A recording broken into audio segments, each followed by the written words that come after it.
Maybe you've considered trying walking meditation at some point, or heard about it at any rate. Today I want to discuss how we practice walking meditation, how it's done. It's relatively simple and straightforward, but something that I think deserves some discussion.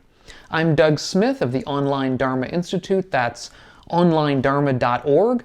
If you're new to this channel and interested in living a wiser and a kinder and a calmer life, consider subscribing to the channel and click the bell down below if you want to receive notifications when I come out with new videos. So, walking meditation. It's a practice that many of us will be familiar with and many of us will not, because it's often not really done very much. But it's something that I think deserves our attention. My interest in general is in the early texts, in how practice comes out of that early tradition, the earliest tradition in Buddhism at any rate. And if we look at those early texts, there's not a lot of description of what walking meditation might have been like. We read in one sutta, which is a sutta that is in a collection of poems by monastics. In this sutta, one of the monastics discusses walking meditation, at least in brief, and says, "I stepped on the path for walking meditation. I walked meditation up and down the path." And this description makes it sound as though walking meditation was done on a path, on a particular set of, a line in the ground, we might say, and that it was done in a sort of a back and forth manner. That is often the way it's practiced, at least in Theravada countries today, and in Theravada sanghas as well in the West. It's something that's done in a line. You go on a line one direction and then go back in the other direction. Now this makes things easy, because we don't have to contend with potential obstacles in our way. We don't have to contend with new unfamiliar ground. It makes things simple so that we're only focusing on the walking itself. We're not focused on anything else. We might consider, for example, that we don't want walking meditation to become an exercise in wandering around the countryside, because that's sort of a different kind of approach to practice, shall we say. Because in that case, what we're looking for perhaps are new experiences. We're looking to walk around in order to find out new things, in order to discover new things. We're perhaps looking around or listening.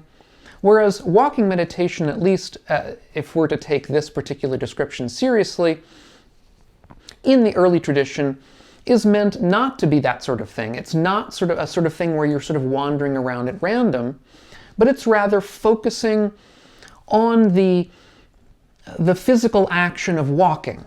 In the same way, for example, that we focus on the physical act of breathing when we're doing breathing meditation. Many of us will be familiar with breathing meditation, where we're focused on the breath, focused on the in-breath, and then focused on the out-breath.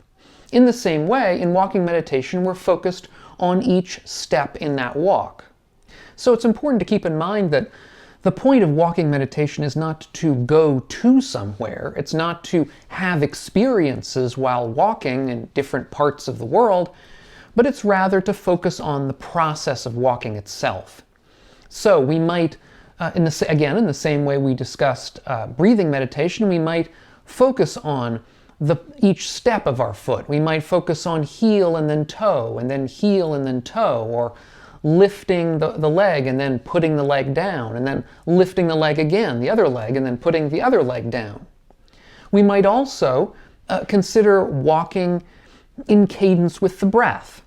So we might do it either way. We could perhaps just walk whatever our breath cadence was. We might walk in a different cadence, or we might decide that especially for those of us who are very familiar with breathing meditation, may find it easier to simply step each step in cadence with our normal breath.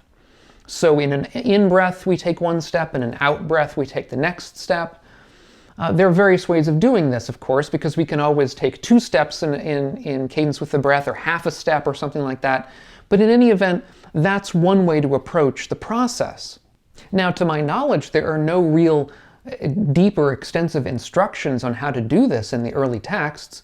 In one early text, which is the most famous text in in Buddhism about mindfulness, it simply is mentioned that one walks while paying attention to the fact that one is walking, in the same way that one can pay attention to the fact that one is sitting down or lying down or standing up.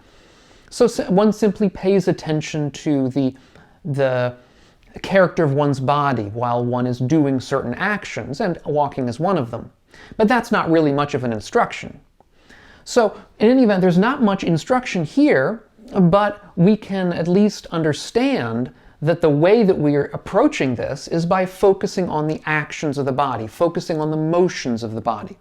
Now, there are also other interesting parts of walking meditation, I should say walking meditation, which will come up if we're doing this kind of process of walking back and forth along a pathway.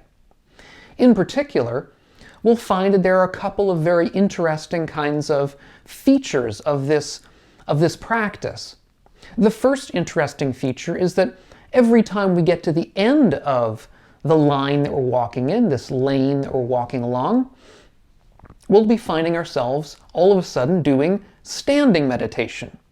That is to say, we'll come to a complete stop at the end of the pathway.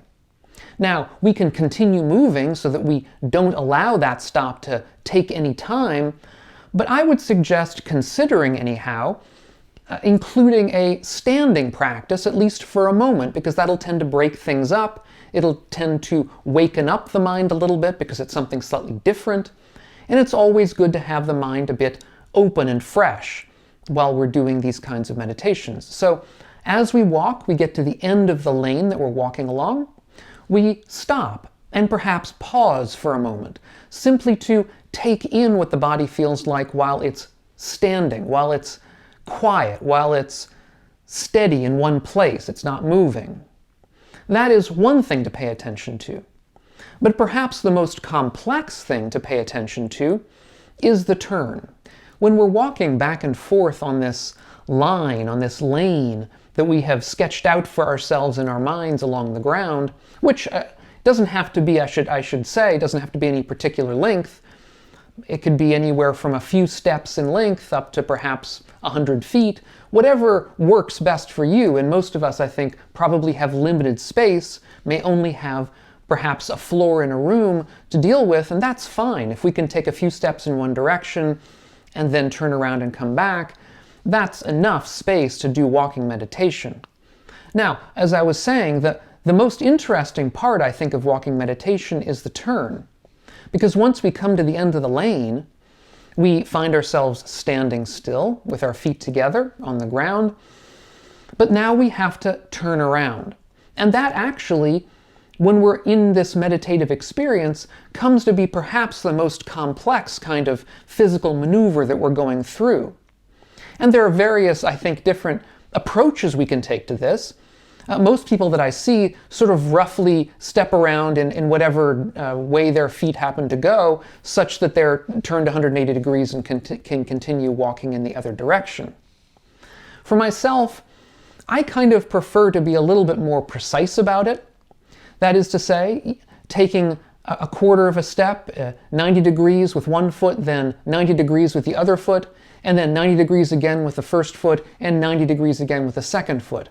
That is to say, to split it up into two motions of 90 degrees, or four if you're considering a motion from each foot.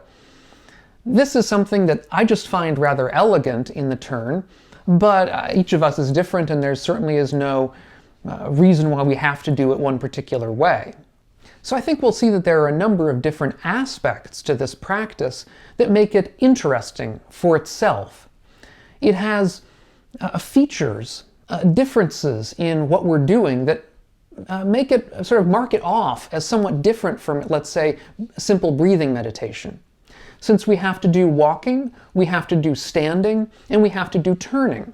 At least in this particular manifestation of walking meditation, where we're walking along a line and then turning and coming back.